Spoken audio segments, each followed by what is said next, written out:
성도님들과 세례에 관한 말씀을 좀 새기는 시간이 됐으면 좋겠다.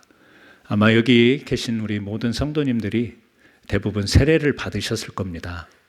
아주 어려서 세례를 받기도 하고 또 장성한, 그리고 또 세례 받은 지 얼마 안 되는 그런 우리 성도님들도 계실 텐데요. 그 세례를 받으실 때 아마 학습이라고 하는 교육도 받으셨을 겁니다.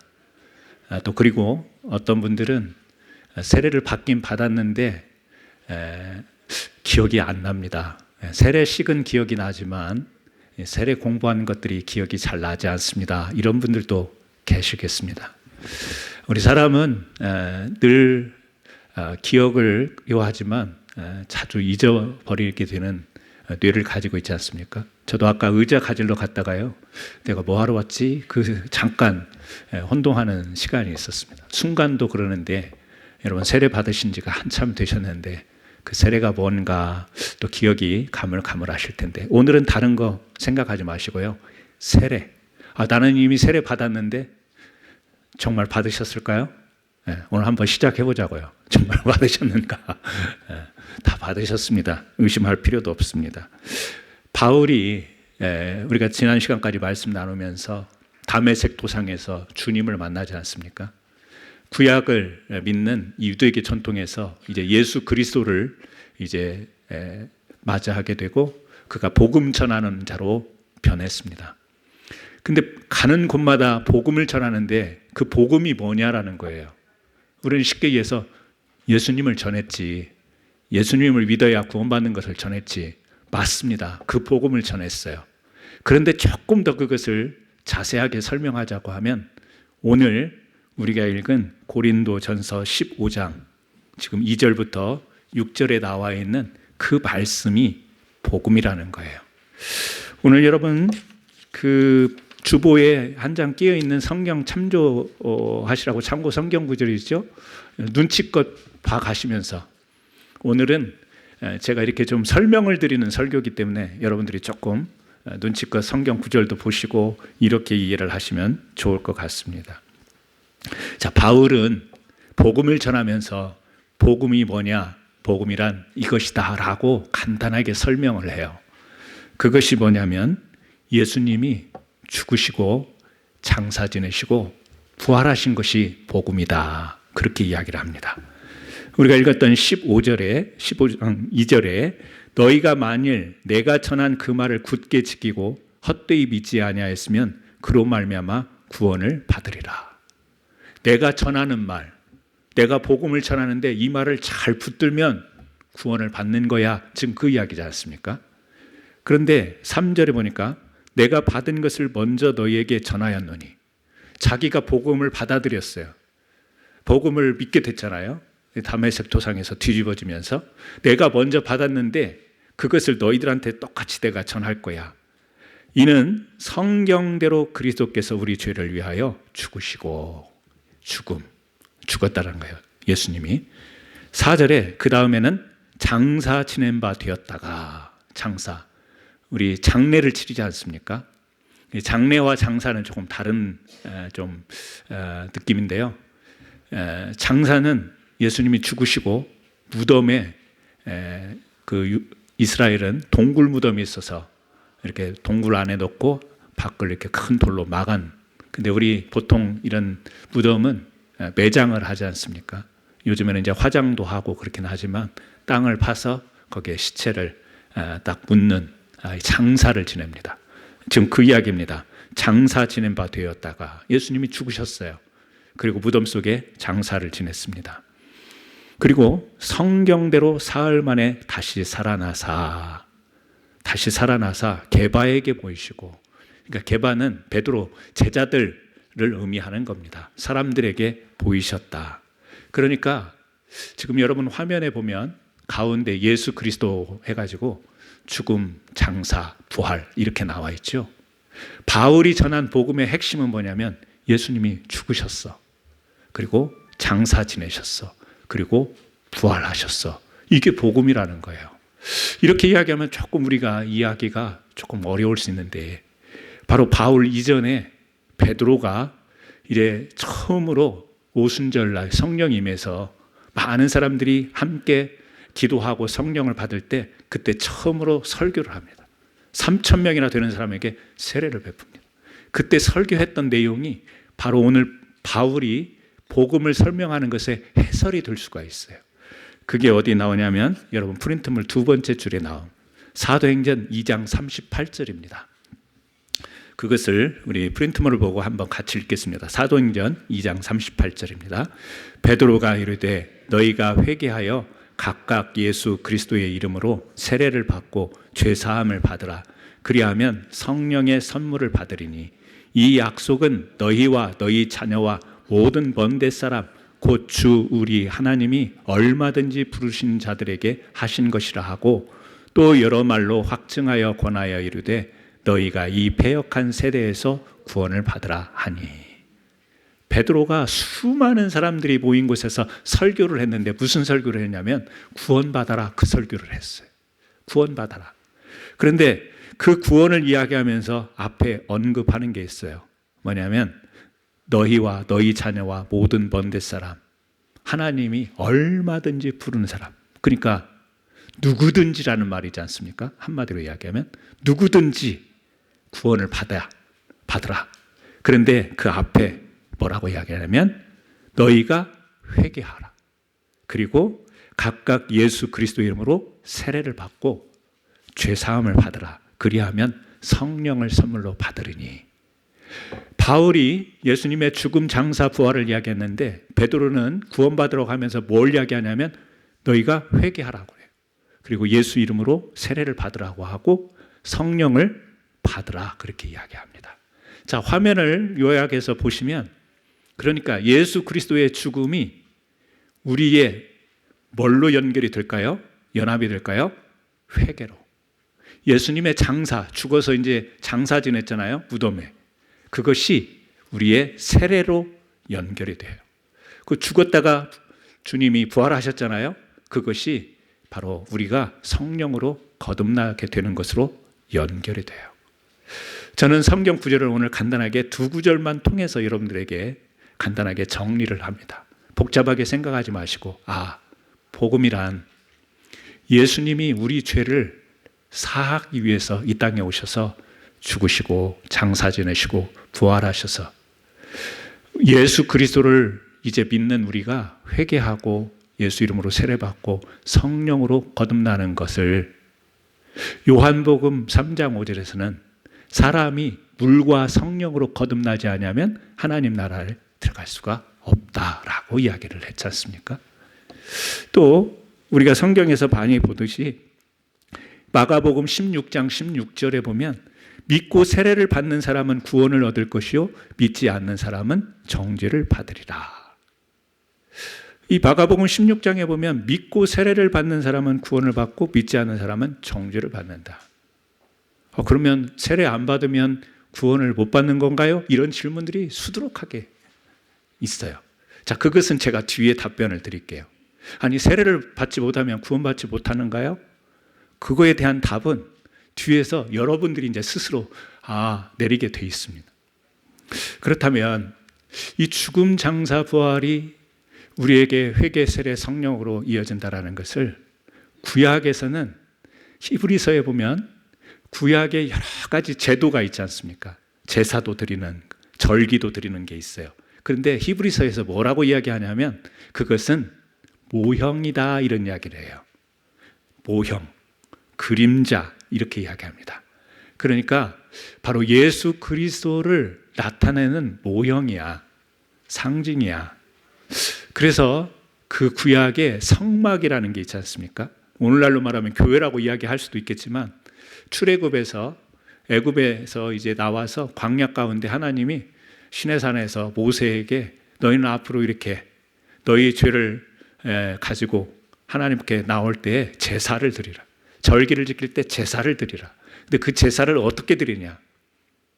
바로 성막이라는 것을 지어서 그곳에서 하나님의 임재, 하나님의 용서, 하나님의 심판을 받으라는 겁니다. 그래서 여러분 성막이라고 하는 것은 제가 그림은 오늘 화면에 담지는 못했지만 아실 겁니다. 성막 천막으로 되어 있는데 그 안에 들어가면 뭐가 있냐면 번제단이라는 게 있습니다. 번제단이 뭐냐면 짐승을, 양을, 또 아니면 좀 가난한 사람들은 나중에 다른 하나님이 정한 것을 가지고 와서 그곳에서 사람이 그 짐승 머리 위에다가 손을 얹습니다. 그것은 뭐냐면 내 죄를 짐승에게 대신 흘려보낸다, 전가시킨다, 그런 의미예요. 그리고 나서 그 짐승을 이제 피를 죽입니다. 피를 흘리고 각을 떠서 번제단, 그러니까 뭐 화로불 같은 거, 우리 바베큐 그릴 같은 거 생각하면 조금 죄송하긴 하지만 거기에다가 짐승을 올려놓고 태웁니다. 불로 태우면 그 연기가 하늘로 올라가는 것을, 그거를 이제 제사의 시작. 그리고 나서 태우고 난 다음에 그 다음 단계로 들어가면 물두멍이라고 큰 물을 담은 대야 같은 것이 있습니다. 이 짐승을 잡고 번제단에서 태우면서 묻었던 이 더러운 것들, 또 이런 모든 것들을 다 씻습니다. 물두멍에 비춰보면 그 물과 그 그릇을 통해서 거울 역할을 하기 때문에 그런 모습을 보면서 씻어냅니다. 그런데 여기서 하나님이 말씀을 하십니다. 여기에서 씻지 않고 성소, 지성소로 들어가면 죽음을 면치 못한다, 이런 말씀을 해요. 구약이 되게 어려운데, 아니 뭐 물두멍에서 씻지 않고 들어가면 왜 죽어? 라고 생각할 수 있는데 무슨 의미일까요? 지성소, 하나님을 만나는 곳에서는 죄가 허용이 안 된다라는 거예요. 죄가 허용이 되지 않으며 하나님이 약속하신 절차를 어길 때 그것을 더러운 것으로, 오염된 것으로 여기는 거예요. 그러니까 행위로서 더러운 것보다는 하나님의 말씀이, 하나님이 죄를 이제 다 회개하고 하나님의 용서를 받고 하나님이 백성들이 드리는 이 제사를 받기 위해서는 흠이 있어서는 안 된다라는 것을 물두멍에서 씻는 것으로 그렇게 모형을 보여준 겁니다. 그리고 지성소에 이제 대제사장이 백성들의 죄를 가지고 들어가서 하나님께 용서를 받습니다. 아무나 들어갈 수가 없습니다. 왜냐하면 그것은 하나님이 임재하시기 때문에. 그래서 대제사장이 몸에다가 끈을 달고, 이렇게 끈을 달고 들어가면 이제 시간이 됐는데도 조용하면 하나님이 그 제사를 받지 않은 겁니다. 왜?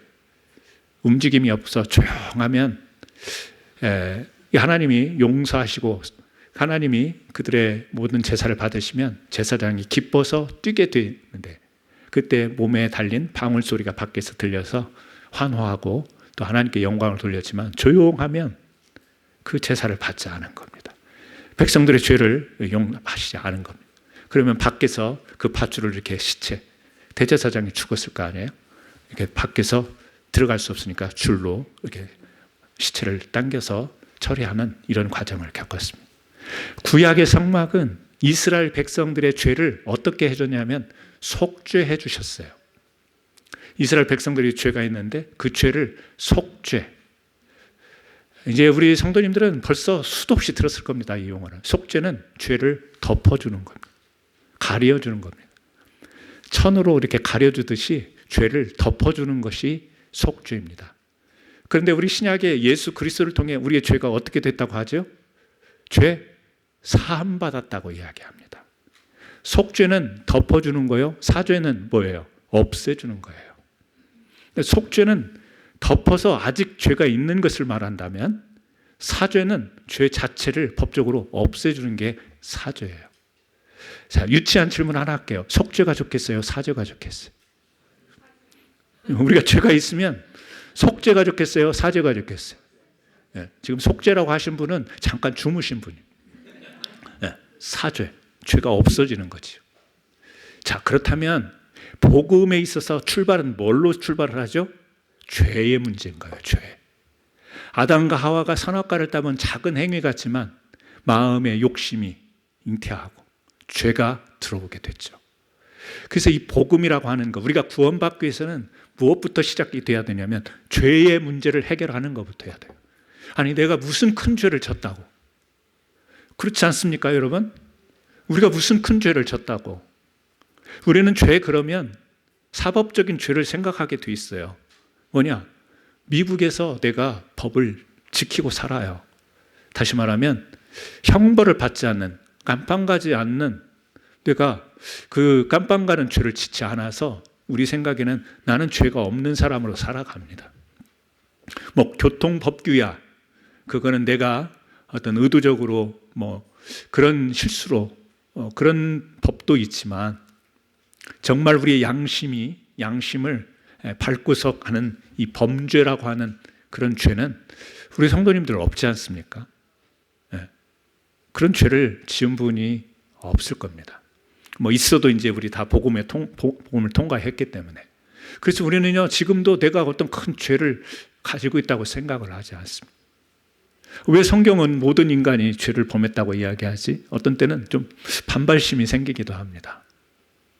그런데 그 말씀 앞에서 이미 믿음과 신앙을 가진 우리는 죄가 뭔지를 너무 잘 압니다.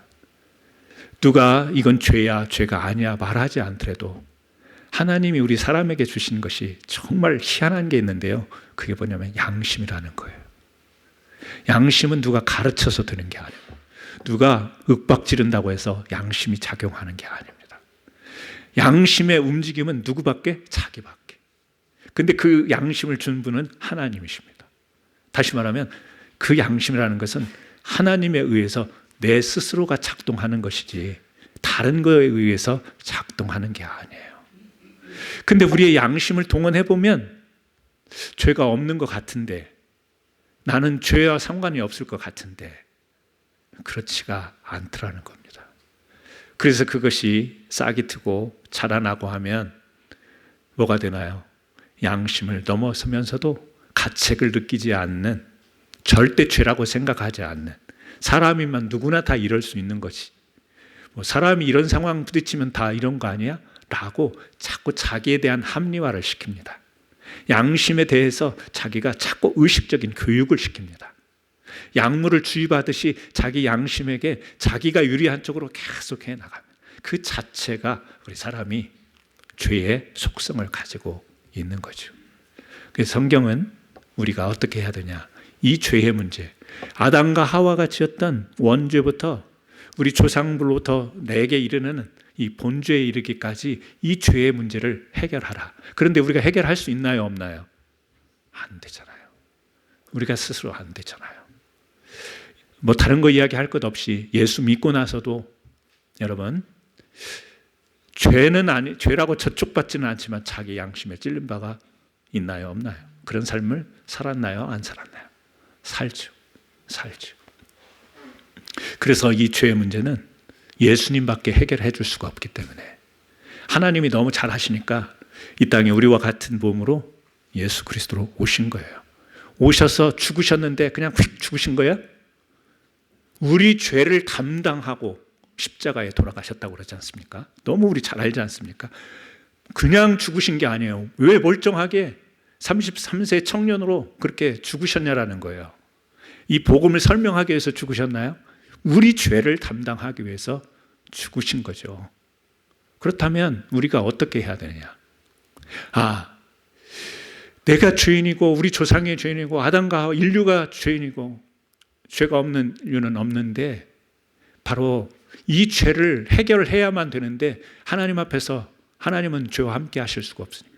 근데 이 죄를 해결할 방법은 예수님이 나를 위해서 십자가에 대신 죽으셨다라는 사실을 내가 인정하는 것, 받아들이는 것, 고백하는 것, 이걸로부터 시작이 돼야 되는 거죠. 그게 뭐냐면 회개인 것입니다. 그러니까 우리는 회개, 그러면 죄 지은 것을 다 낱낱이 하나님께 아뢰는 거. 하나님, 생각해 보니까 5살 때 옆집 가서 도둑질해 온 것이 생각납니다. 회개하오니 용서하옵소서. 그것도 회개라고 할 수 있지만 엄밀한 의미에 보면 저는 그건 고백이라 이렇게 좀 구별을 하고 싶어요. 하나님, 내가 청년 때 이런 사기를 쳤는데 평생 두고두고 그것이 생각이 납니다. 이 죄를 용서하옵소서. 우리 그런 기도 많이 하지 않습니까? 처음에 예수 믿고 은혜 받으면 회개 기도를 참 많이 합니다. 자기가 하려고 하는 의도적인 회개도 있지만 하나님이 갑자기 막 눈물을 흘리게 만드셔서 내가 울려고도 안 했는데 눈물이 쏟아지면서 막 하는 내용들이 있어요. 그 지난날의 과오를 뉘우치는 것은 어찌 보면 고백이고요. 진정한 회개는 뭐냐면 내 죄와 인류의 모든 죄를 담당하기 위해서 예수님이 우리의 구주로 오셨다, 구원주로 오셨다라는 것을 인정하고 받아들이는 것. 다시 말하면 그전에는 예수를 몰랐어요. 그전에 하나님을 몰랐어요. 그전에는 죄에 대해서 자각이 없었어요. 그런데 이제 하나님 앞에서 죄라는 것을 깨닫고 이 죄의 해결은 주님밖에 없습니다라고 자기가 진정으로 고백하는 것이 회개인 것입니다. 여러분, 그 회개가 있으셨죠? 그 회개. 그로 인해서 예수 그리스도를 우리가 영접하는 겁니다. 그런데 예수님이 죽으시고 무덤에 이제 장사 지냈잖아요. 왜 성경은 장사라는 이 구절이 여기에만 나오는 게 아니에요. 제가 프린트물 가운데에도 거기에도 이 장사라는 말이 나와 있는 구절들이 있을 겁니다. 여러분, 왜 굳이 죽으셨다, 부활하셨다 이렇게 말씀하면 되는데 중간에 장사라는 것을 꼭 거기다가 언급을 하셨을까? 다시 말하면 무덤에 이제 넣는 것인데 그걸 꼭 여기다가 이렇게 표현을 하셨을까? 여러분, 좀 쉽게 생각할 수 있지 않겠습니까? 장사라고 하는 것, 죽은 시체를 묻는 겁니다. 무덤이 가는 겁니다. 그 말은 무덤 속에 이제 묻는 것은 매장하는 거죠. 무덤 속에 가는 것은 완전한 분리를 의미해요. 그곳에 들어가면 다시 살아나지 않는 거지 않습니까? 죽은 시체가 다시 살아난다. 가끔 뭐 희한한 그런 뉴스들이 있어. 근데 생각해 보세요. 자, 죽었어요. 그래서 이제 장례도 치르고 관을 딱 묻으려고 하는데 관을 뚫고 뚝 일어나. 기적이에요? 지금 우리는 실감이 안 나죠? 만약에 여러분들이 영안실에 있는데 죽었던 사람이 관 속에 있는데 삐끄덕 하더니 고개를 쑥 내밀면서 뭐 공포영화에서 보던, 이건 기적이 아니고 공포지 않습니까? 아무리 식구를 가도 이제 돌아가셔서 다 처리가 됐는데 삐끄덕 하면서 더군다나 불이 없는 깜깜한 밤이라면 공포스러운 거 아니에요? 여러분, 혹시 우리 믿는 사람 가운데 공포영화를 찍으시는 분 없어요? 왜? 예수님으로 인해서 내 죄, 모든 죄가 어떻게 해요? 다 죽은 거 아니에요. 내 죄를 예수님의 보혈의 피로 십자가에 다 예수님이 못 박힘으로 내 죄를 다 담당했어요. 죽음이에요. 회개했어요. 내 옛 자아가 죽었어요. 그리고 이제 죽었기 때문에 내 옛날의 성질, 내 옛날의 욕심, 양심에 거슬렸던 죄, 이 모든 것들을 어떻게 해야 됩니까? 완전히 단절시켜야 될 거 아니에요. 무덤에 갖는다라는 것은 현실 세계와 단절을 의미하는 거잖아요. 단절시켜야 되는데 예수님 믿습니다 고백했어요. 회개해놓고 삐끄덕 하면서 내 성질이 나와. 삐끄덕 하면서 옛날에 나쁜 짓 했던 것들이 다시 나와. 근데 뭐예요? 나 회개했어. 나 예수 믿어. 예수님이 나의 죄를 위해서 십자가에 죽으신 것을 복음으로 믿어. 그런데 어떻게 해요? 지금도 공포영화 찍는다니까요. 살아났다니까요. 옛사람이. 그러니까 세례는 완전히 어떻게 돼요? 우리를, 옛사람을 묻는 거예요. 그래서 지금은 우리가 세례로 하지만 우리 유대에서는 침례를 줬지 않습니까? 물속에 잠기지 않습니까? 물은 세상을 의미한다고 그렇게 신학자들이 이야기하는데 뭐예요? 물속에 완전히 들어가는 겁니다. 그래서 전에 침례식 할 때 재밌는 일이 있어요. 몸을 이렇게 처음 하는 거지 뭐 누가 침례를 몇 번씩 받는 사람이 있나요? 이렇게 자세를 잘못하면 물속에 들어가는데 뒤는 젖는데 위에는 물이 안 묻는 경우가 있어요. 그러면 흙을 다 묻지 않은 거기 때문에 또 목사님이 그걸 가지고 또 꾸중을 해요. 물속에 다 들어가야지. 왜 여기 그랬냐고 그냥 푹 잠기라고. 처음 하는 사람은 너비스가 있으니까. 그래서 물속에 완전히 잠기도록 하는데 여러분, 의미가 중요하지 않습니까? 뭐예요? 물속에 잠긴다는 것은 옛사람을 완전히 이제는 더 이상 죄악된 내 본성과 속성과 죄에 끌린 삶을 단절시키겠다라고 하는 하나님 앞에 또 하나의 고백이 세례가 되는 거예요. 그러니까 예수님이 왜 장사를, 죽음, 장사를 이야기하셨나? 우리가 예수님을 믿고 회개하면 세례라고 하는 이 의식을, 교회에서 하는 예식을 통해서 뭐죠? 세례식은 상징적인 것이고 이 세례를 통해서 내 옛사람이 완전히 죽겠습니다. 얘의 본성을 죽이겠습니다. 그래도 안 죽어요, 사실은. 그래서 그 다음 단계가 있는 거예요. 뭐죠? 성령. 주님이 죽으신 뒤에 사흘 만에 부활하셨잖아요. 이것은 초현실적인 일이에요. 이건 하나님이 하시는 일이에요. 부활이라고 하는 것은 새 생명을 의미하는 겁니다. 그러니까 성령은 새 생명을 의미해요. 세례를 받았는데도 우리의 죄 본성은 움직여요. 양심에 꺼리는 일들이 우리 안에서 꿈틀거려요. 그것을 제어할 수 있는 방법은 뭐냐? 성령밖에 없는 거예요. 성령이 우리 마음에 감동을 주시고 성령이 절제하게 하고 막 욕심에 끌려가는데 성령이 그러면 안 되지. 너 내 자녀인데, 너는 하나님의 사람인데. 그래서 끌려가다가도 하나님이 이끄시는 성령에 의해서 거듭난 사람의 본성으로 우리가 살아가게 되는 것. 그래서 바울은 예수님의 죽음, 장사, 부활, 이것이 구원이다, 복음이다. 베드로는 너희가 회개해야 된다. 그리고 예수 이름으로, 다른 세례가 아니야. 목욕탕 가서 씻는, 샤워하는 세례, 뭐 똑같이 씻는 거니까 그게 아니야. 뭐죠? 예수 그리스도 이름 그 자체가 권능이요, 우리에게 권세가 주어지는 이름이기 때문에 꼭 예수 이름으로. 뭐 교회에서 보니까 물 똑 떨어뜨리는데 나 집에 가서 10번 떨어뜨릴 거야. 뭐 내가 셀프 세례식 하면 되지? 아니. 권위, 약속. 그래서 예수 그리스도의 이름으로 세례를 받고 그 다음 성경 구절 이어지는 구절이 뭐죠? 베드로가 이르되 너희가 회개하여 각각 예수 그리스도의 이름으로 세례를 받고 그 다음에 이어지는 단어가 뭐예요? 죄 사함을 받으라. 아까 죄 속함과 사함을 이야기했죠. 근데 세례를 받고 뭐 하래요? 죄 사함을 받으래요. 죄가 사해지는 것은 어떻게 되는가?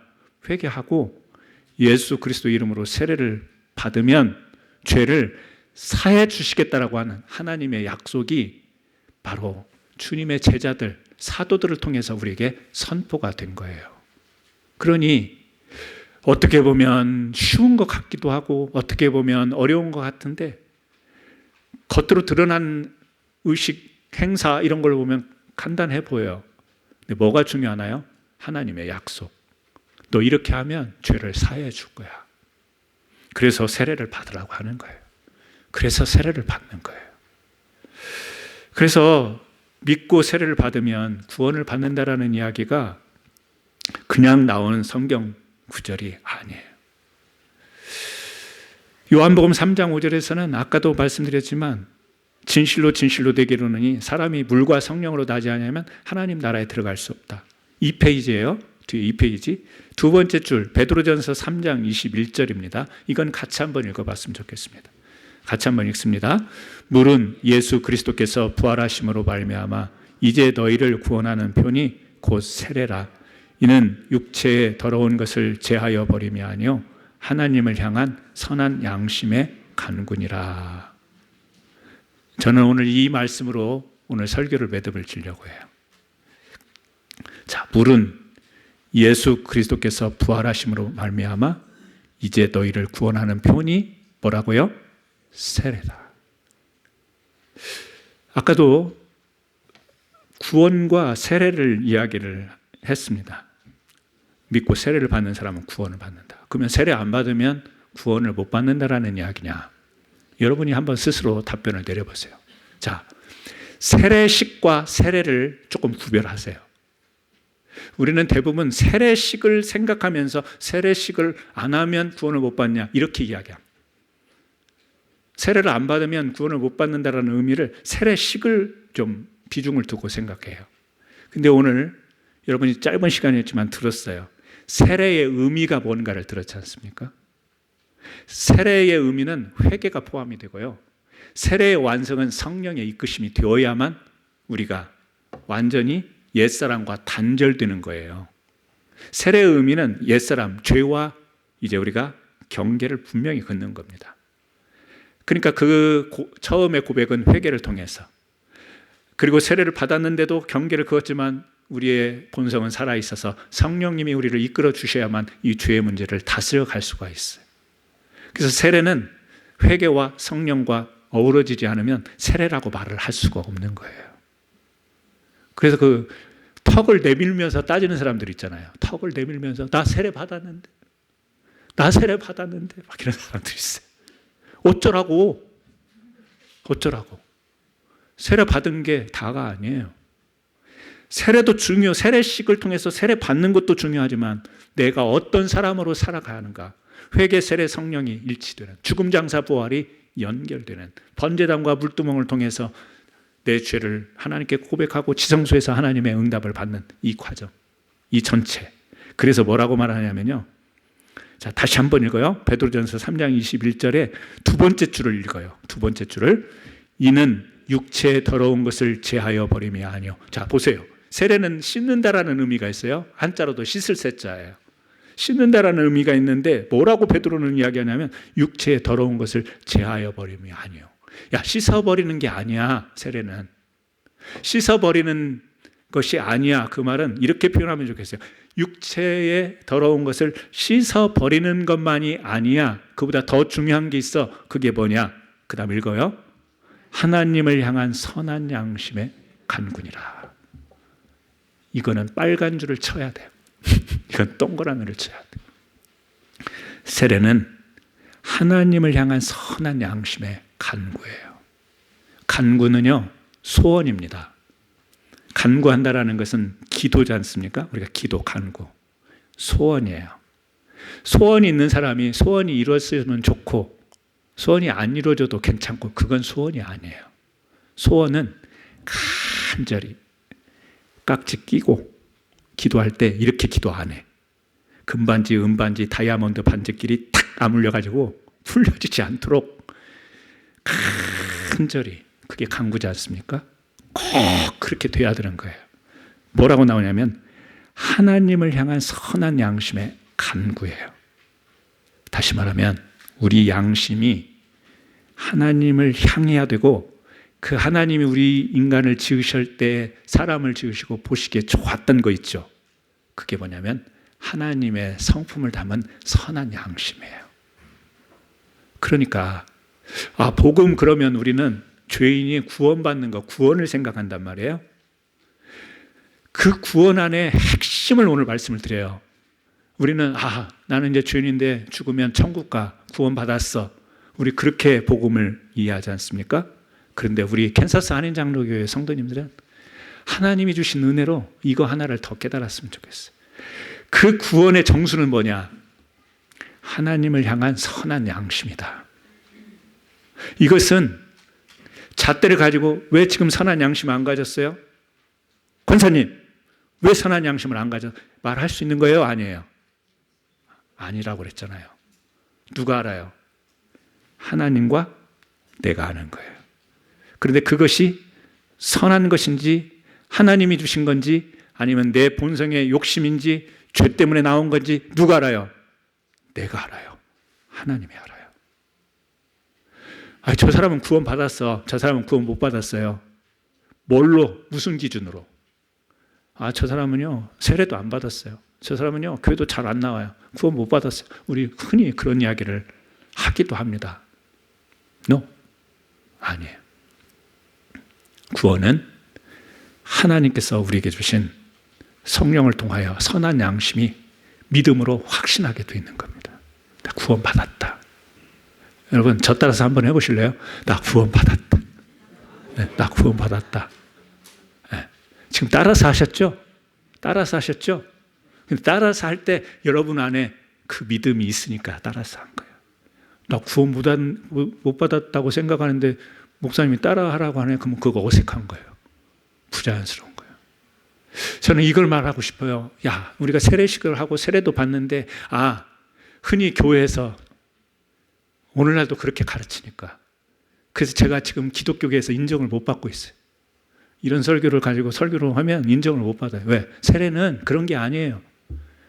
그냥 교회 나와서 교인들에게 우리 한 교인으로서 공포하는 겁니다. 예수 믿는 잘 믿겠다고. 여러분, 그렇게도 가르칩니다. 그리고 학습받을 때 그렇게 가르칩니다. 저는 그렇게 교육할 수 있으나 성경은 이걸 말하는 거예요. 어떻게? 내가 예수 잘 믿기로 작정하고 이제 정식 교인이 되기 위해서 세례 받는. 그래서 혹시 유아세례 있잖아요. 장로교에서 유아세례를 하는데 저는 반대합니다. 왜 그러냐면 이걸 이해를 못하고 아이한테 부모의 신앙에 의해서 세례를 주면 그 아이가 자라면서 이 죄에 대한 자각이, 그리고 그리스도 앞에 고백이 이게 되지도 않은 채 나는 모태신앙이야, 나는 어려서 유아세례 받았어. 그거보다는 어렸을 때는, 아이 때는 부모의 신앙을 통해서 이 아이를 하나님께 바칩니다. 헌화식은 yes, 오케이. 그렇다고 제가 이게 맞고 틀리다는 거 아니에요. 장로교는 다 유아세례예요. 해요. 그런데 16살이 되면 뭘 하냐면 입교식이라는 걸 해요. 그 입교식의 의미가 뭔지 아세요? 교인 자격을 주는 거예요. 입교. 교회로 들어오는 거예요.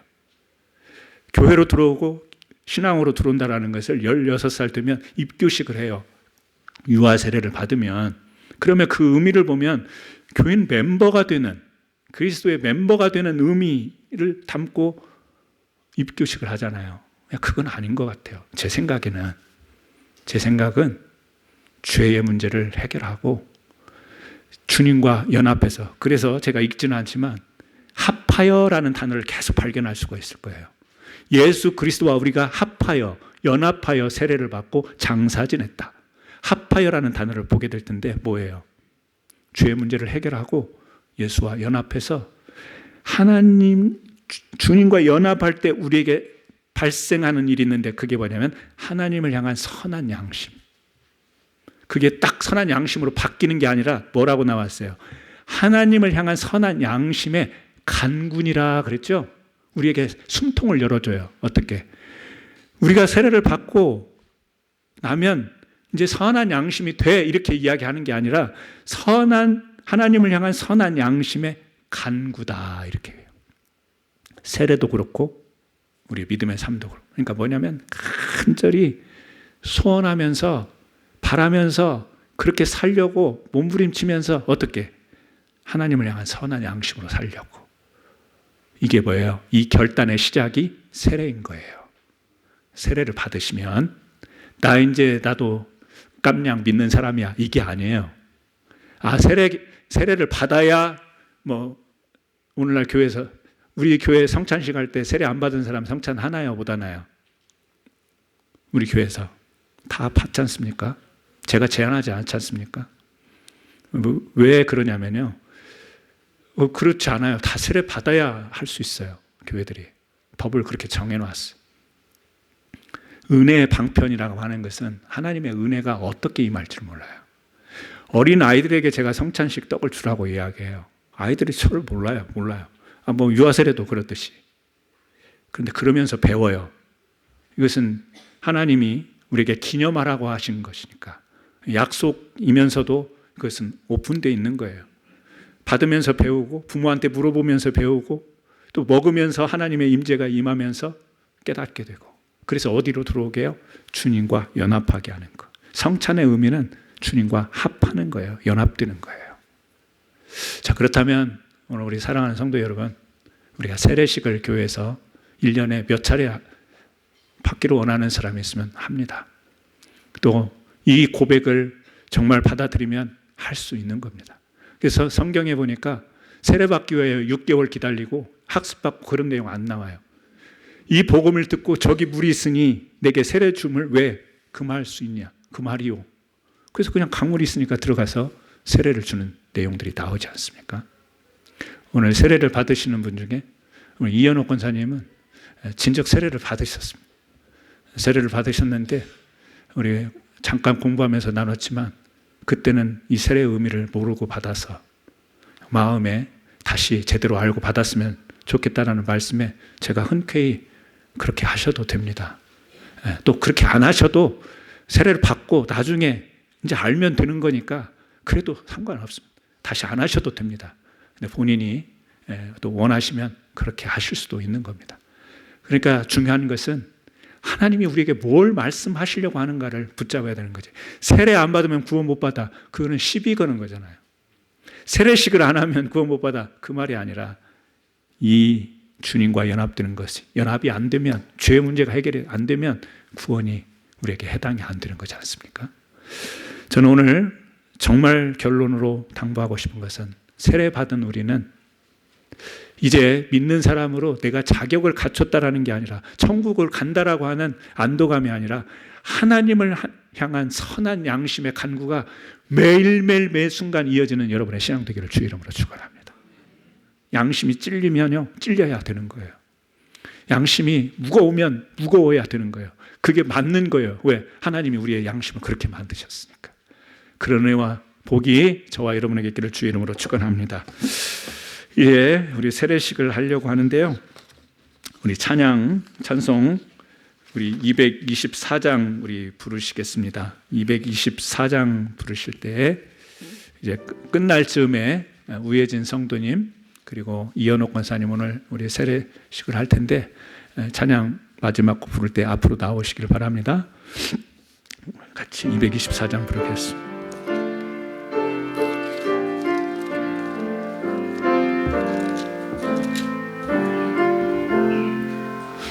정한 불로 우리 죄를 모두 씻어 주시사 주의 자녀 삼으시고 은혜 내려 주소서.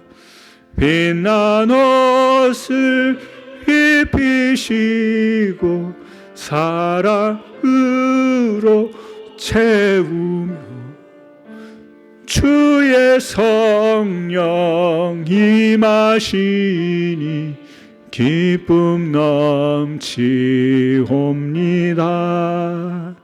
주님 앞에 나온 사람 하늘 잔치 참여해 주의 산과 생명떡을 받아 먹게 하소서. 죄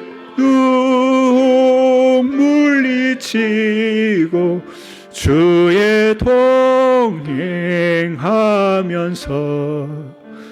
하늘나라 시민 되어 승리하게 하소서. 거룩하신 주의 앞으로 나오세요.